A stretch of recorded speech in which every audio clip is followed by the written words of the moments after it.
Au cœur de l'actualité, la question migratoire en Europe divise. Nous avons sélectionné cette une pour introduire notre propos, parmi des milliers d'autres.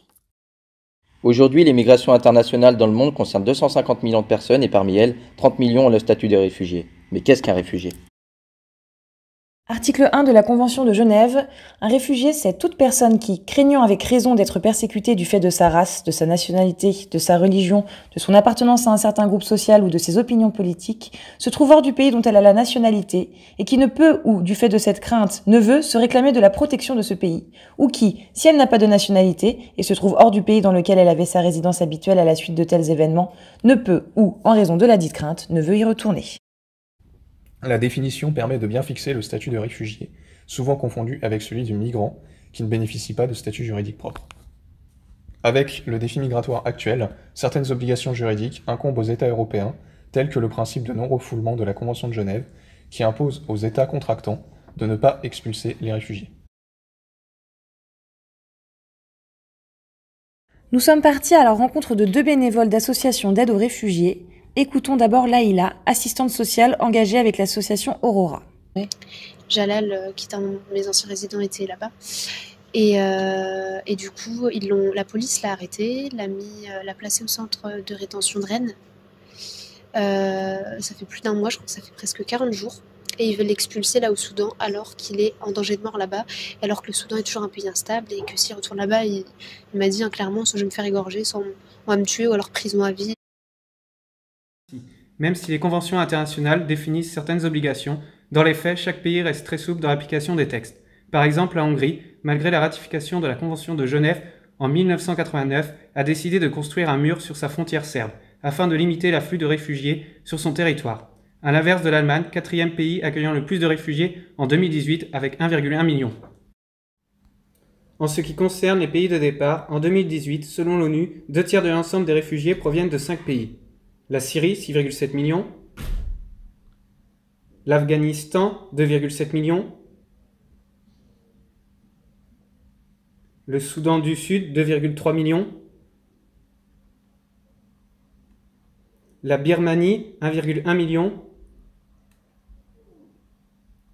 Et la Somalie, 900 000. L'accueil n'est toutefois pas toujours organisé par l'État. Parfois, ce sont les citoyens d'un pays qui prennent en charge, par le biais d'associations, les réfugiés. Écoutons Laïla nous en parler. Et ces personnes-là, elles souffrent de ça parce qu'elles voudraient justement casser cette image de on vient en France pour profiter de tout ça, parce que de un, tu traverses pas la moitié de l'Afrique et de l'Europe et tu risques pas ta vie pour toucher 6 € par jour, vivre dehors et être loin de ta famille. Déjà voilà. Et elles souffrent vachement de ça, de ne pas pouvoir travailler quand tu es en processus de demande d'asile. Donc il y en a beaucoup. Et ça, c'est un besoin qu'ils formulent souvent de se dire moi j'ai envie de travailler, j'ai envie d'être là, j'ai envie de bosser, j'ai envie de contribuer. D'intégrer aussi, quoi. Ah oui, c'est ça. Voilà, contribuer, exactement. s'intégrer, Exactement. faire partie vraiment du pays dans lequel ils sont arrivés, quoi. C'est ça, exactement. Et du coup, il y a beaucoup de résidents cette année qui faisaient du bénévolat, qui se sont inscrits d'eux-mêmes, par eux-mêmes dans des assos. Pour finir, écoutons Roxane, qui nous parle des sauvetages en Méditerranée effectués par SOS Méditerranée, association dans laquelle elle est investie depuis 1 an et demi. C'est ce que m'avait raconté Théo quand il était allé sur la Grèce la première fois. Mais il avait fait un sauvetage et c'est intéressant, du coup il m'expliquait vraiment comment se déroulait un sauvetage très méthodique. Il y a des bateaux de sauvetage qui sont, donc dès qu'ils repèrent une embarcation, donc ils vont au plus près de l'embarcation avec le bateau pneumatique. Donc là à bord il y a une personne qui, avant c'était un médiateur ou médiatrice culturelle, maintenant c'est un marin, parce que du coup la personne elle trilingue, elle parle arabe, français, anglais. Okay. Et donc le premier message qu'elle délivre aux personnes, c'est un message en anglais. Okay. Parce qu'en fait, il faut que tout de suite les personnes soient mises en confiance et qu'elles sachent que c'est un bateau de sauvetage et pas un bateau des pirates, c'est pas des que c'est pas surtout des gardes-côtes libyens. Parce que en fait, il y a aussi des gardes-côtes libyens qui font des sauvetages, mais eux, c'est pour ramener les migrants en Libye et en faire la marchandise. Et en général, ils sont torturés. Ils sont réduits en esclavage.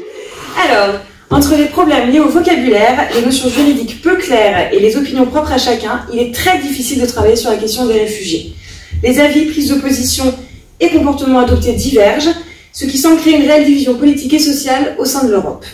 La limite même entre les notions d'obligation et de solidarité semble être floue et les définitions poreuses. C'est ce qui illustre relativement bien la phrase prononcée par Robert Badinter en 2015. Accueillir les réfugiés n'est pas un acte de générosité, c'est une obligation internationale.